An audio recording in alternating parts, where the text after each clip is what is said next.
Nah, saya mencoba walaupun saya dari kafir. Saya bukan ulama, saya bukan ustaz, saya orang dari kafir yang mendapat hidayah. Mencoba saja seolah-olah seperti ustaz. Daripada mengaku mubalik, nggak pernah ceramah di masjid. Ludahnya selalu bohong bicara. Dulu benci orang, sekarang pura-pura puji. Ibu bapak saudara saya, kita ini manusia. Kalau buka mulut kita, lidah kita nggak ada. Saya yakin tidak ada yang bercabang lidah ini. Tapi kalau buka mulut ular pasti bercabang. Dan ular inilah berbisa. Kenapa dia bercabang? Karena berbisa. Ini orang-orang minoritas ini, kalau di kampungnya, kalau dia mayoritas, saya kan orang Manado. Di kampung saya, kakak saya mualaf perempuan, jualan di pasar. Di samping tempat jualannya, innalillahi, orang kafir jual kepala dan daging babi di samping. Toleransi apa itu? Gak betul. Makanya saya keras kalau ceramah. Kita yang tua-tua hanya mendoakan, ya Allah ya Rabbi. Jangan semua didoakan jadi ustaz. Ustaz itu nanti Allah yang tentukan siapa yang jadi ustaz. Contohnya saya, dari pendeta bisa jadi ustaz. Nggak ada yang mendoakan. Ayo. Jadi tujuan kafir sudah jelas dunia. Tujuan kita Muslim adalah akhirat. Nah, di pendeta itu digaji besar. Makanya kalau saya ke masjid, saya tahu mana tuh imam, mana bukan. Imam itu biasa kecil dan kurus, kan dia tidak digaji, kasihan. Tapi kalau perutnya besar, mobilnya BMW, sudah nggak usah tanya, itu pasti pendeta. Maksudnya ada juga ulama yang berjiwa pendeta. Kalau kita bakafa binafsikal yauma alaika hasiban, baca kitabmu, cukup dirimu sendiri yang menjadi penghisap atas perbuatan. Inilah hebatnya Islam. Tidak ada juru selamat, cari selamat masing-masing. Sedangkan selamat belum tentu selamat.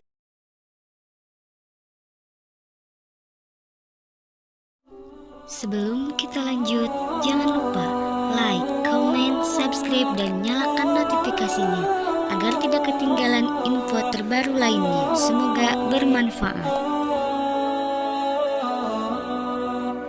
Yang kedua, bi'adil umaro, adilnya pemerintah. Yang kita harapkan kan pemerintahan baru yang jilid 2 ini adil, karena kita sedang krisis keadilan.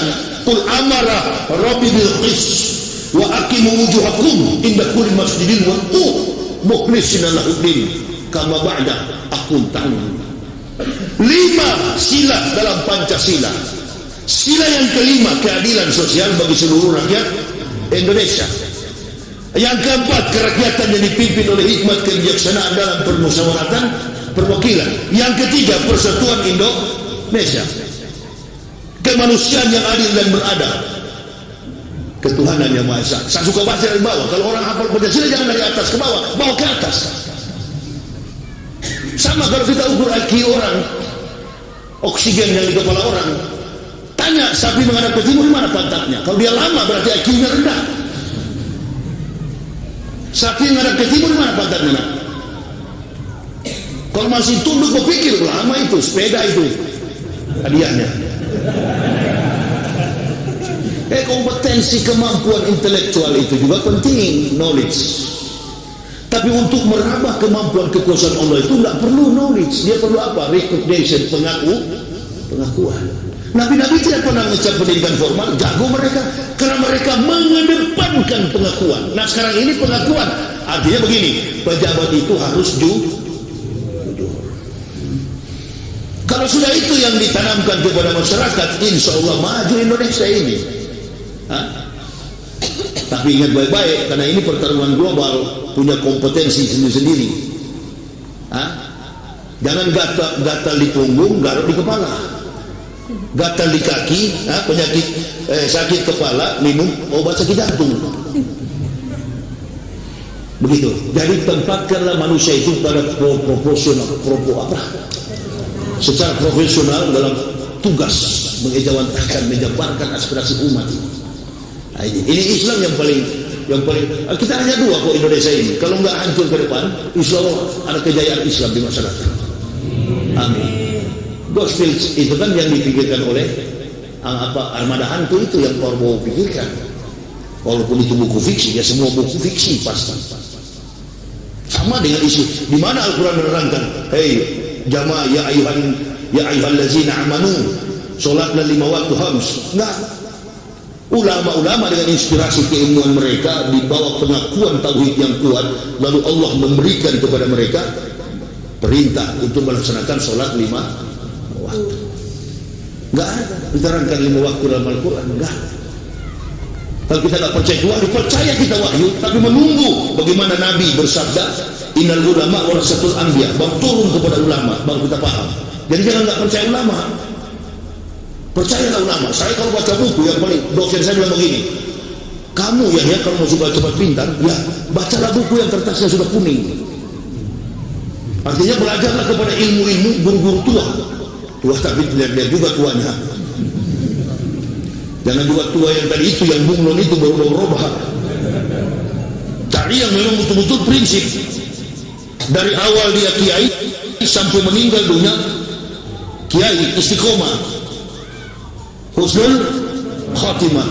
Ya Allah biha, ya Allah biha, ya Allah bi husnul khatimah. Minta kepada Allah dimatikan, diwafatkan dalam keadaan husnul khatimah. Nah, saya mencoba walaupun saya dari kafir. Saya bukan ulama, saya bukan ustaz, saya orang dari kafir yang mendapat hidayah. Mencoba saja seolah-olah seperti ustaz, daripada mengaku mubalik, nggak pernah ceramah di masjid. Ludahnya selalu bohong bicara. Dulu benci orang, sekarang pura-pura puji. Ibu bapak saudara saya, kita ini manusia. Kalau buka mulut kita, lidah kita nggak ada. Saya yakin tidak ada yang bercabang lidah ini. Tapi kalau buka mulut ular pasti bercabang. Dan ular inilah berbisa. Kenapa dia bercabang? Karena berbisa. Jadi begini, kejujuran itu selalu berbarengan dengan fakta usia sejarah. Di mana kau katakan A, di situ juga besok di tempat lain A, jangan B. Itu. Kalau komitmen ini yang dibangun, insya Allah pemimpin yang bastotan fi ilmi wal jismi al-qawiyul amin, pemimpin yang kuat punya cakrawala. Nah, kita tunggu saja. Kita kan masyarakat, kritis boleh, tidak perlu menyerang person secara privat. Enggak, itu kurang ajar. Di dalam Islam dilarang menyerang secara pribadi. Tapi kinerja, etos, kuantitas, kualitas itu harus didorong karena bi ilmi ulama. Yang kedua bi adil umaro, adilnya pemerintah. Nah, jangan masyarakat tidak pilih, ente marah. Pak Jokowi sudah dilantik, saya berharap lebih adil lah kepada umat mayoritas. Kalau sudah adil kepada mayoritas, insya Allah minoritas itu akan sadar, oh ya saya minoritas. Ini orang-orang minoritas ini, kalau di kampungnya, kalau dia mayoritas, saya kan orang Manado. Di kampung saya, kakak saya mualaf perempuan, jualan di pasar. Di samping tempat jualannya, innalillahi, orang kafir jual kepala dan daging babi di samping. Toleransi apa itu? Nggak betul. Makanya saya keras kalau ceramah, karena saya tahu nggak bisa dikasih hati, nggak bisa dikasih hati. Dan kalau dikasih hati, kemarin-kemarin kita beda pilihan. Di kan Pak, di masjid ini juga pasti ada kampret, ada cebong ini pasti. Nah ini stop yang begini kan, sudah stop ini ya, sudah stop. Karena cebong dan kampret juga sudah kumpul tadi di tangga istana itu. Stop kita. Sudah berhenti kita itu. Sekarang kita fokus ke depan, mendoakan. Mendoakan siapa? Kalau di Islam tidak boleh mendoakan orang zalim. Manda'a li zalimin bil baqa'i faqad sab'an yusulahi fil ardi. Barang siapa, kata Nabi SAW, mendoakan orang zalim umur panjang, sama saja dia mendurhakai Allah di muka bumi. Doakan negara ini, doakan agama ini. Kalau Islam ini baik, insya Allah negara ini penuh keberkahan. Tapi sebaliknya, kau ganggu Islam, kau cubit-cubit Islam, kau korek-korek umat Nabi, kau penjarakan ulama, innalillahi. Sekualified apapun tenaga-tenaga pembantu presiden, tunggulah. Kan sudah terjadi di zaman para nabi dulu. Pemimpin-pemimpin, raja-raja yang zalim, gak senang dengan Ibrahim, tangkap. Gak senang dengan sini, tangkap. karena tidak sesuai, tidak berjalan dengan keinginan hasrat politik. Orang-orang sadar juga sekarang, baru sadar, belum terlambat. Nah, kesempatan kita umat Islam ini tunjukkan bahwa agama kita ini agama yang tidak pernah bergantung kepada makhluk. Justru kita kasihan kepada mereka-mereka ini. Allahu Akbar, ya Allah. Kita doakan Islam, generasi kita di dalam masjid ini. Siapa mau tahu anak-anak kita yang kecil-kecil ini, termasuk yang tatap saya ini, 20-30 tahun ke depan bisa jadi seperti Joko Widodo. Amin ya Rabbal. Amin, amin ya Allah ya Rabbal Alamin. Jadi jenderal. Begitu saya umur 70 tahun, umur panjang, ketemu di satu tempat, Ustaz bilang saya jadi jenderal. Alhamdulillah Ustaz, saya jadi jenderal betul. Kemarin saya ketemu di bandara mau ke Batam, duduk seorang di samping saya, senyum-senyum. Assalamualaikum Ustaz. Assalamualaikum warahmatullahi wabarakatuh. Waiting room, ruang tunggu. Dulu kami, Ustaz ya? Iya. Ustaz ngomong saya waktu di masjidnya Pak Sani. Pak Sani ini gubernur yang kepri, yang orang tua, Masya Allah, jejak politiknya baik sekali. Mantan guru jadi gubernur, kuat dia. Dia wafat husnul khotimah. Di masjidnya Pak Sani Ustaz ngomong, anggota DPR ini akan lulus betul saya Ustaz. Alhamdulillah, peluk-pelukan kita. Hah? Apalagi yang berjanji di sana tidak. 20-30 tahun ke depan ada yang jadi wapres. Ya, di Jawa, di Solo, di Surabaya kemarin saya ceramah begitu. Yang hadir ini bukan di orang tua-tua, tinggal mau antri ke sana ke Rahmatullah. Meraju lagi, ngambek lagi nanti pulang. Nah, tapi yang muda-muda nih begini-gini nih, ya, datang ke masjid niatnya beribadah. Kita yang tua-tua hanya mendoakan, ya Allah ya Rabbi. Jangan semua didoakan jadi ustaz. Ustaz itu nanti Allah yang tentukan siapa yang jadi ustaz. Contohnya saya, dari pendeta bisa jadi ustaz. Nggak ada yang mendoakan. Ayo. Jadi kalau menjadi penceramah itu bukan pilihan kita, bukan doa. Dan di dalam Islam nggak ada doa kiai yang disebut, nggak ada. Yang didengar oleh Allah itu adalah ketiga, bi'adlil umara, bisakawatil agniya, kedermawanan orang kaya. Dan yang keempat ini yang bahaya, bidakwatil fuqara'i, doa orang-orang miskin. Itu yang menertibkan dunia. Sekarang kalau kita susun menteri-menteri yang qualified, hebat, profesor, doktor, insinyur, Masya Allah, MBA, MBU, MBX, MBR, tapi di pinggir-pinggir sawit, di kolong-kolong apa itu, jembatan, ya Allah, tanah saya dibikin tol belum bayar. Air mata dan doa si pengemis, orang-orang miskin. Coba cari dalil hadis. Kalau ada doa ulama yang disebut, saya minta satu aja kalau ada. Yang mengatur qiwamud dunya bi arba'ati asyar. Yang keempat, bida'watil fuqara'i, doa orang-orang miskin. Sebaliknya kata Nabi, ihsaru salasa asnafin minanasi wahum. Waspadalah dengan 3 golongan manusia yang ada di antara kalian. Kata Nabi SAW, yang pertama al-ulama'ul ghafilun, ulama yang lalai. Jadi kalau bertanya kenapa Ustaz Somad ditolak di mana-mana, itu karena ada, mohon maaf ya, di kapil sana pun, di pendeta itu, orang kalau jadi pendeta digaji, gajinya besar. Makanya pendeta dengan pendeta punya target, mencuri domba di kandang domba. Semakin banyak jemaat yang dia bimbing, semakin banyak pula income dia dapat per bulan. Pendeta. Jadi niatnya memang duniawi. Qad aflaha man tazakka wa zakara rasma rabbih fa shalla bal tusiruna hayatad dunya wal akhiratu khairu wa aqwa.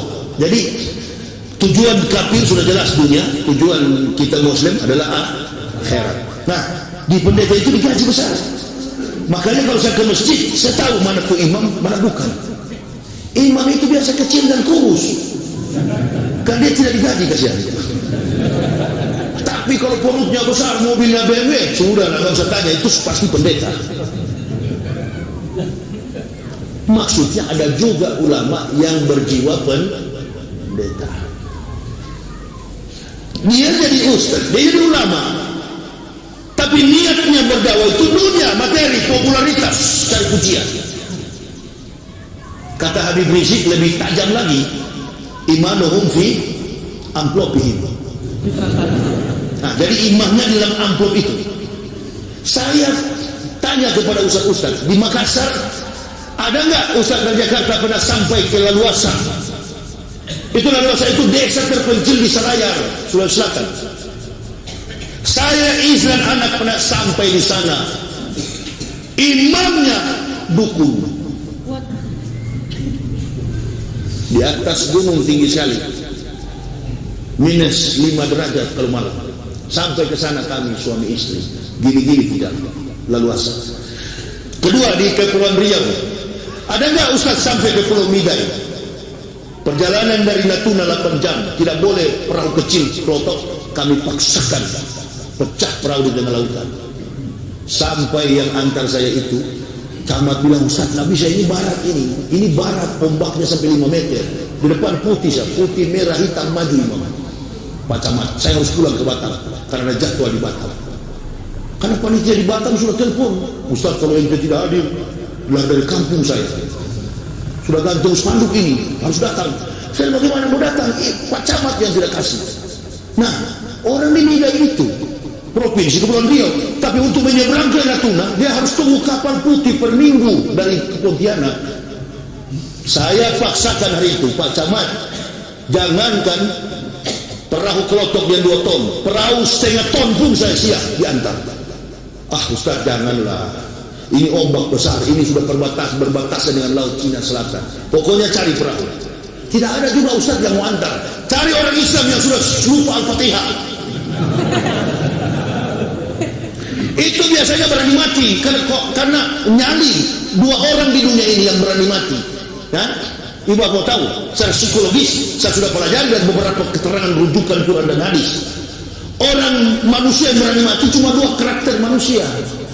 Siapa mereka? Kafir di atas kafir itu berani mati, dan beriman di atas beriman itu juga berani mati. Yang penakut mati itu setengah kafir setengah beriman, itu yang bahaya. Cari yang sudah lupa suratul Fatihah, suruh antar dia. Memang datang ke sini hitam orangnya. Saya coba ucapkan dulu Al-Fatihah, saya mendengar. Ah sudahlah ustaz, saya sudah tidak hafal, sudah lupa, sudah lama saya tidak sholat. Saya bilang gagal kalau begitu, kamu yang antar saya. Alhamdulillah, mungkin itu cara Allah untuk menyadarkan dia supaya sholat. Pecah lunas perahu itu sampai haluannya itu terbelah. Saya ikat istri anak dengan jerigen supaya kalau jatuh kita terapung langsung ke Singapura, dekat sekali Singapura. Laut Cina Selatan kalau di selatan, arah ke selatan, arah ke barat sini, arah ke timur sini, Singapura. Sebelah selatan sana Sarawak. Sudahlah, tidak apa-apa kita terdampar di Brunei atau dimanapun, ombak bawa kita. Tidak berdakwah pun tetap ke sana antri kita. Manusia, makhluk hidup, tidak ada yang bernyawa di dunia ini tidak akan merasakan kematian kecuali dengan izin Allah. Wa ma kana li nafsin an tamutu illa bi idznillah kitabamu ajala, sebagaimana waktu yang sudah ditetapkan. Jadi mau mati sekarang besok sama, nggak usah takut. Ayo jalan. Begitu baru 1 jam pucat yang bawa. Ustaz pulang kita lebih kencang, maju saja. Nanti kalau mati bukan cuma ente, saya juga. Habis isi perut ini keluar semua muntah. Anak saya seperti kertas bibirnya sudah putih pucat kena air asin itu. Alhamdulillah 8 jam tembus Natuna. Sampai di darat dia sujud di pinggir pantai. Kau mau lagi tidak sholat? Tobat saya Ustaz. Mampus kau. Dia bilang saya tidak mau lagi perahu ini, saya mau jual mesinnya di sini saja. Jual baru kau bikin musola ya, siap. Baru kau taubat itu. Nanti sudah mau mati baru ingat Allah. Midai, nggak ada pernah usah sampai ke sana. Kami sudah sampai. Begitu juga di pedalaman Riau, Pulau Kijang, komunitas Bugis yang ada di sini sudah sampaikan. Pengalaman berdakwah beginilah. Keliling, datangi umat, kunjungi mereka, kuatkan mereka. Yang kafir ajak masuk Islam. Tapi jangan semua juga. Nanti siapa yang jadi kayu bakar di sana kan? Masak air ditunggu itu mesti ada kayu bakar, sorong dia bakar. Di sana juga neraka perlu bahan bakar. Batu bara di Indonesia mulai habis kok. Kafir lah umpan jahanam itu. Hartanya, keturunannya masuk semua kalian sana. Yang pakai sepatu dasi kupu-kupu sana. Peti mayat pun kayu bakar, peti mayat pun masuk semua ke sana. Yang sudah dibakar dulu di negara ya sudah apa ngaben atau apa itu? Yang sudah dibakar duluan, hidupin lagi kata Allah, sambung lagi urat-uratnya, tulang-tulangnya, disambung lagi. Ente pikir sudah dibakar dulunya, antum sudah luput, disambung lagi, utuh lagi, utuh lagi, baru dibakar lagi. Kau rasain siksanya 1000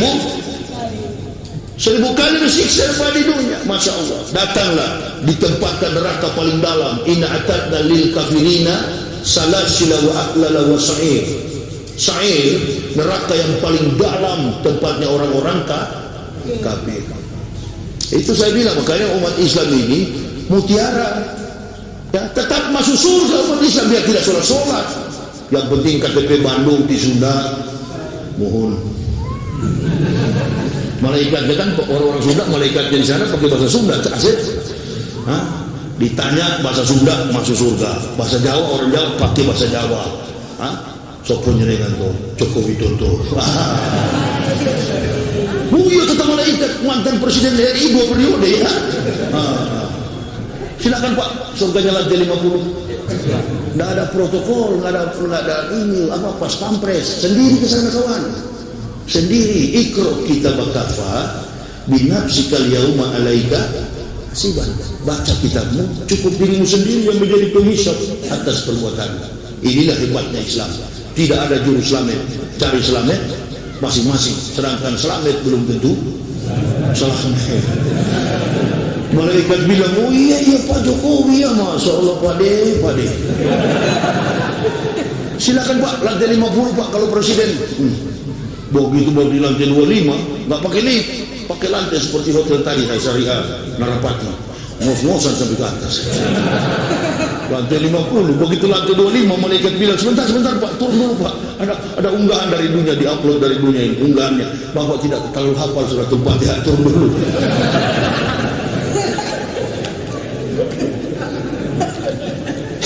Jadi mulia yang duduk ini, insya Allah.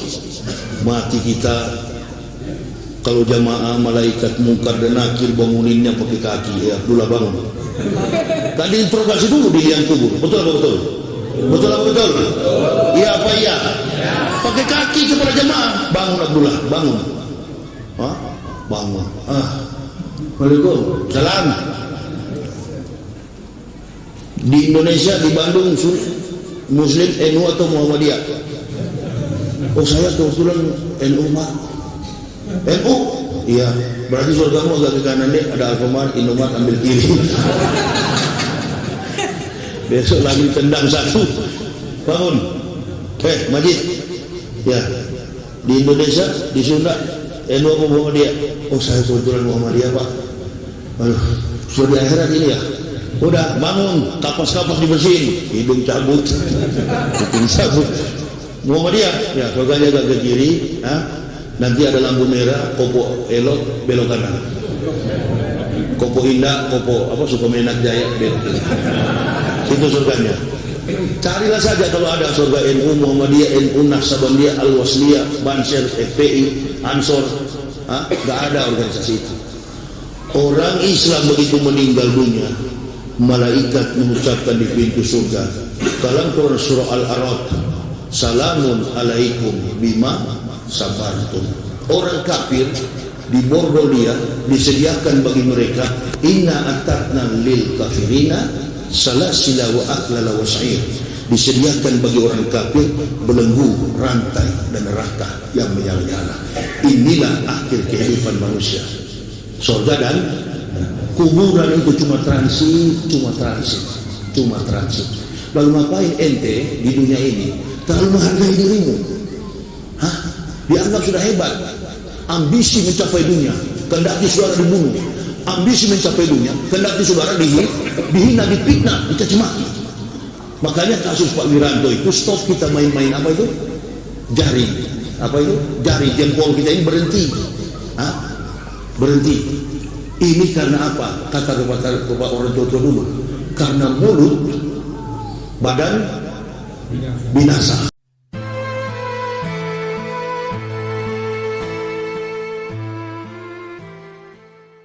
Terima kasih sudah menonton. Ambil positifnya dari ceramah berikut. Silahkan berikan komentar terbaik kalian. Jangan lupa subscribe bagi yang belum, berikan like jika suka, dan bagikan link videonya ke seluruh media sosial yang kalian miliki. Terima kasih. Assalamualaikum warahmatullahi wabarakatuh.